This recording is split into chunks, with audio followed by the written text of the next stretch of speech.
Assalamualaikum warahmatullahi wabarakatuh. Innal hamdalillah nahmaduhu wa nasta'inuhu wa na'udzu billahi min shururi anfusina min sayyiati a'malina may yahdihillahu fala mudilla lahu wa may yudlil fala hadiyalah. Asyhadu an la ilaha illallah wa asyhadu anna Muhammadan abduhu wa rasuluh la nabiyya ba'dah. Pada kesempatan kali ini saya akan menjelaskan tentang politik Islam pada abad pertengahan. Yang mana video kali ini saya buat khusus untuk memenuhi ujian akhir semester pemikiran politik Islam yang didoseni oleh Bapak Mahmud Murad Al-Barbasi yang sekarang menjabat sebagai rektor Universitas Muhammadiyah Jakarta. Mohon maaf karena barusan listrik padam, jadi saya lanjut recordnya. Nah, pada pembahasan kali ini saya akan membahas tentang politik Islam pada abad pertengahan. Nah, poin yang akan saya bahas pada abad pertengahan yaitu tentang agama dan kekuasaan. Nah,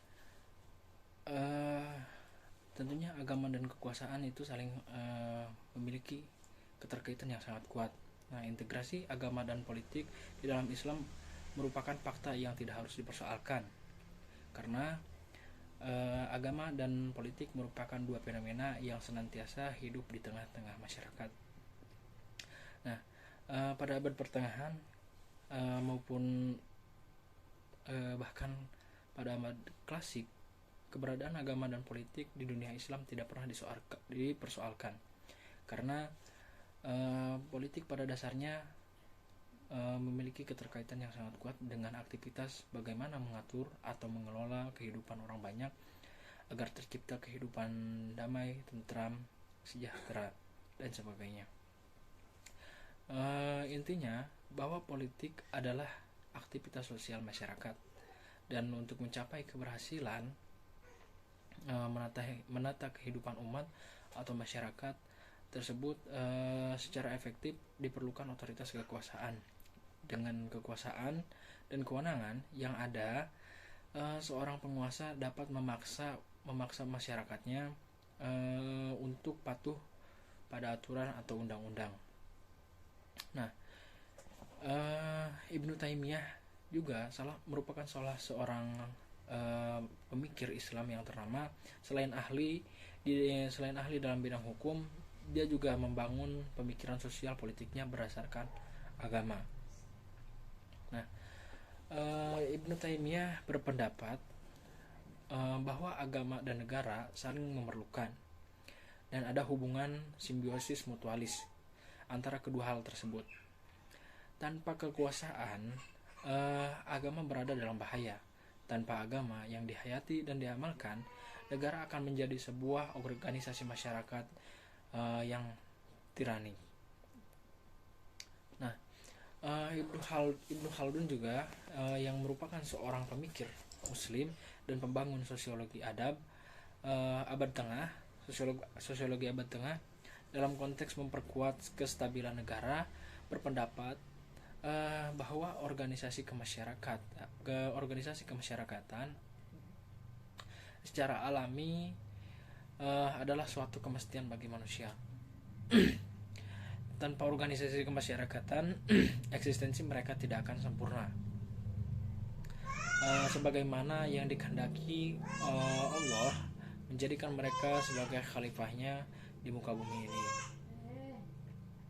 Dalam konteks hubungan agama dan negara pada abad pertengahan, dunia Islam saat itu tidak mengenal kategorisasi agama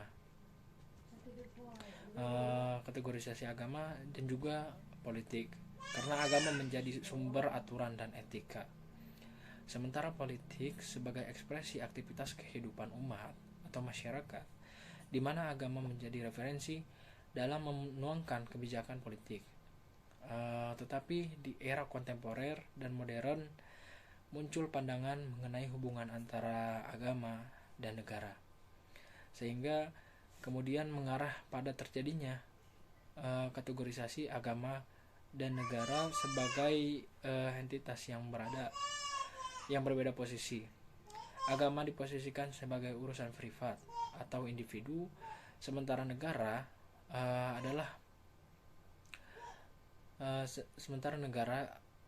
atau politik berada pada ranah publik. Nah, dalam pandangan para pemikir politik Islam, sebenarnya masalah pengelolaan negara termasuk urusan duniawi.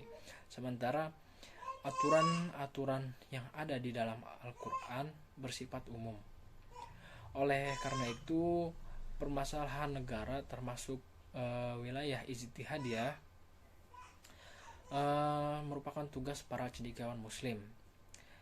Nah, tugas para cendekiawan muslim ini adalah berusaha secara terus-menerus memberikan pemahaman bahwa Al-Quran, demikian juga sunnah Nabi, sebagai landasan bagi sebuah aturan yang dapat direalisasikan dalam pemerintahan pada sepanjang zaman, sehingga Islam relevan dengan situasi dan kondisi yang senantiasa berubah dari waktu ke waktu. Nah, inilah sebenarnya yang dilakukan oleh 4 Khulafaur Rasyidin, yaitu Abu Bakar, Umar, Utsman, dan Abu Thalib sepeninggal Nabi, sehingga walaupun mereka berada dalam rangka pengamalan ajaran Islam secara menyeluruh, tetapi pengorganisasian pemerintahan mereka berbeda antara satu dari yang lainnya. Hal ini karena pengorganisasian dan pengelolaan pemerintahan termasuk hal-hal yang sifatnya teknikal yang berbeda antara satu dari lainnya. Sesuai dengan kebijakan para pemimpin umat tersebut, berdasarkan penjelasan yang saya sebutkan tadi, dapat ditegaskan bahwa negara dalam Islam yang ditekankan bukanlah struktur negara saja, bukanlah struktur negara yang melahirkan hal prosedural dalam mengelola kehidupan perpolitikan, melainkan juga yang terpenting adalah substruktur dan tujuannya sebagaimana disebutkan pada saat tadi. Nah, struktur negara akan berubah dari waktu ke waktu, dari satu tempat ke tempat lainnya. Nah, sementara substruktur dan tujuannya menyangkut prinsip-prinsip bernegara yang berasaskan ajaran agama, dan ini tetap tidak mengalami perubahan. Namun penting untuk dicatat, dan sebagaimana disebutkan pada waktu tadi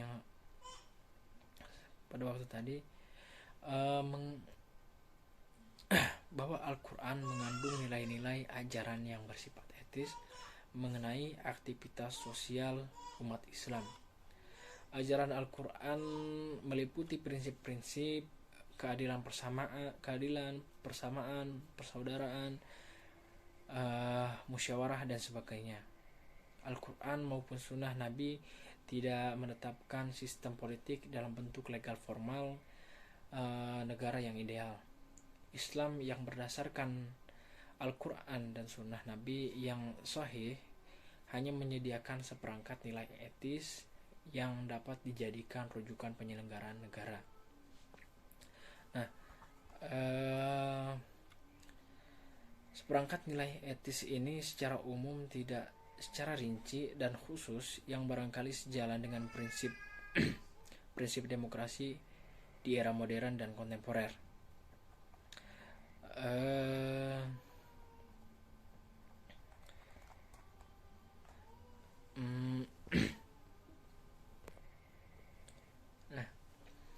Persoalan negara lebih merupakan urusan kreativitas manusia melalui ijtihad atau pemikiran kreatif yang mendalam, sehingga melahirkan kebijakan-kebijakan positif untuk tercipta kehidupan umat yang aman, makmur, sejahtera di dunia dan akhirat. Sebagai wilayah ijtihad, maka setiap rumusan dan interpretasi yang dihasilkannya tentu berbeda pula, karena latar belakang pemikiran orang berbeda-beda, meskipun sumber dasarnya sama, yaitu Al-Quran dan Sunnah Nabi. Namun pemikiran seseorang itu pasti berbeda-beda. Demikian juga yang dilakukan oleh Ibnu Taimiyah, meskipun dalam beberapa hal berbeda dari para pemikir lain, tetapi pada dasarnya pemikirannya tetap mengacu kepada Al-Quran dan Sunnah Nabi. Makanya dalam perpolitikan itu biasa kalau misalkan berbeda pemikiran atau berbeda pandangan, karena setiap orang memiliki pemikirannya masing-masing. Namun pada dasarnya mereka semua itu mengambil sumber yang sama, yaitu Al-Quran dan Sunnah Nabi. Nah,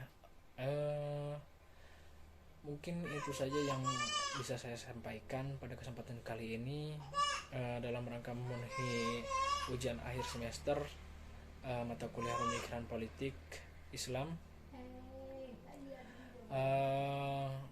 Mungkin itu saja yang bisa saya sampaikan. Kurangnya mohon maaf, karena kelebihan itu datangnya dari Allah. Terima kasih. Assalamualaikum warahmatullahi wabarakatuh.